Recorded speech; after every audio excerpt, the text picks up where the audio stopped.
Don't Starve Together's second major quality of life update is here, everybody. And while it may not be as major as the first one, it still moves the game in the proper direction. From welcomed interface changes to tiny tweaks that will likely go unnoticed, the update also takes influence from many mods already out there, which may or may not actually sit well with folk. But we have new drops, new do's, and even a new tease for the next rework. So I'd be willing to bet that all of that's gonna make up for anything if need be. But let's discuss. And the first thing I'll draw your attention to is the Klei rewards page on their own website. Mostly because Klei Entertainment has gone and dumped more of the past Twitch drops on it for you to redeem now. So, if you missed some, go get them. But for those up to date, be sure to redeem the Hunter Shovel from the page, as it is available now.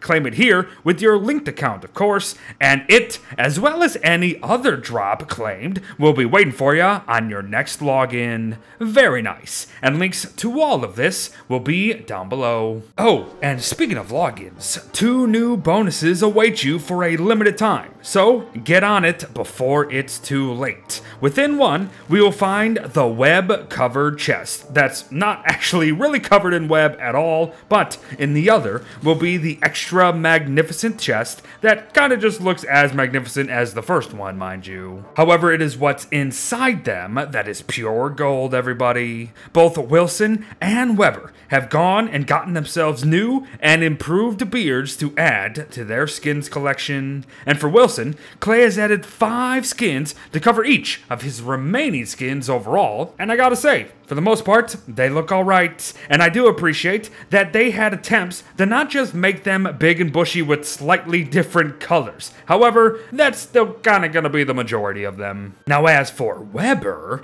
10 brand spankin' new silk beard skins enter the fray, and by golly, what a sight they are. I'm not sure if it's just the excitement of new looks coming to a long familiar character, but I feel like Weber's beard skins may actually be better off than Wilson's, and that's saying something. Some still kind of feel strange, sure, but giving a bit of new life to these skins is actually going to go quite a long way to, well, breathe new life into these familiar faces we've grown to love. But enough beard talk. It's time for Beard to talk about other changes and additions within the update, like the cookbook under the Foods tab. More expensive than I thought it'd be, which I actually find to be alright, and how it functions is quite simple, everybody. Be the person to not only cook the meal, but also retrieve it and then eat it in order to enter the recipe as a whole, and thus the entire dish itself, into the book. The game will then detail the stats gained, the effects the food will have on the player, the recent recipes used to make the dish up to 6 total, the spoilage time overall, the type of food that it is, and even how long things will take to prepare within the crock pot itself. And yup, something like this was long overdue. Oh, and it even has its very own section for Warley's dishes, as well as modded foods potentially.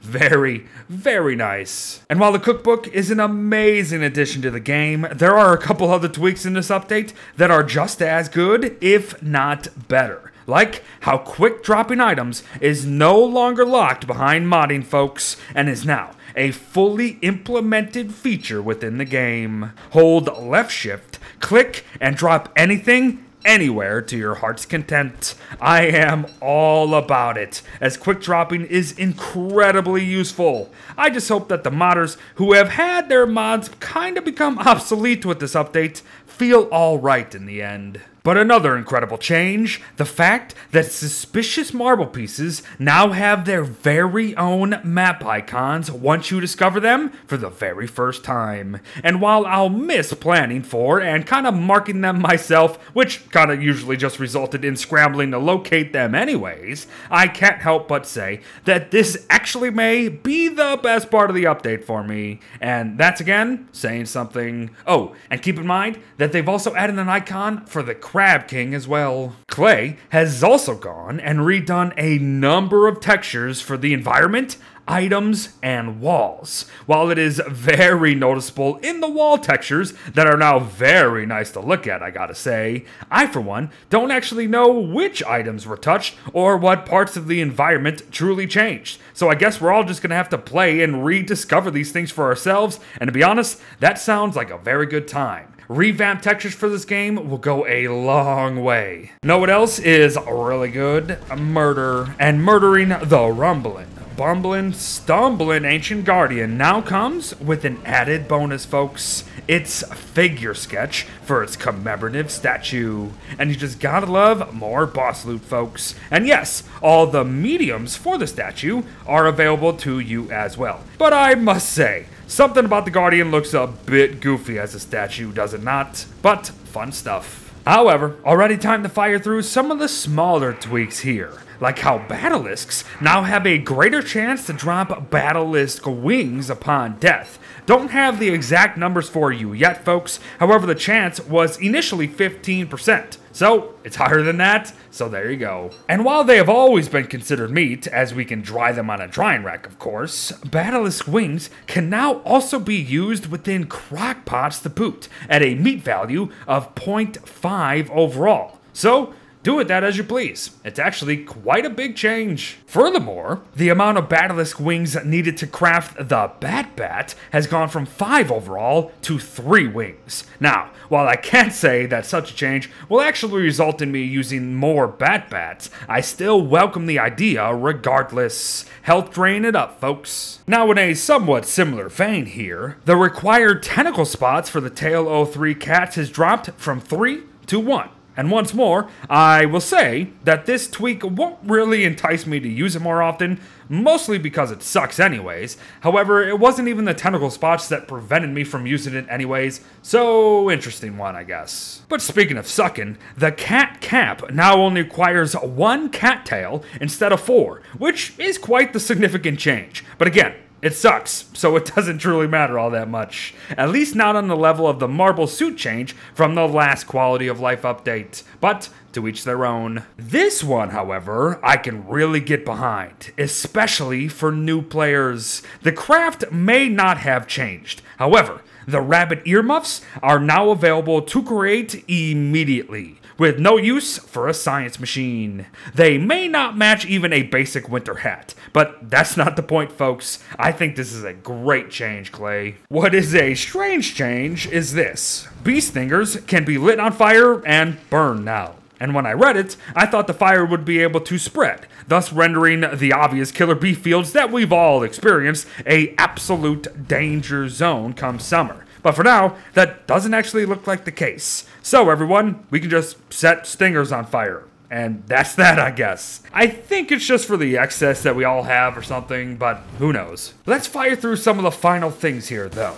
Both lightning and gunpowder have had their respective screen effects reduced to be more easy on the eyes. However, that's not all. The effects themselves will also no longer knock us out of the storage containers we are in when they actually occur. And that is a way bigger deal than you might think. There is a new option related to our backpack storage options in relation to our original inventory bar, and with it, we can keep things how they have always been with the separate option, or integrate the backpack slots into the bar itself, similar to how it is for console players, I believe. Not too sure how I feel about this initially. However, I can certainly see the advantages already. I'm gonna have to play around with it. This could be very neat stuff. And finally, we can now favorite mods within our mod pages to have them be listed at the top of our lists, regardless of alphabetical order.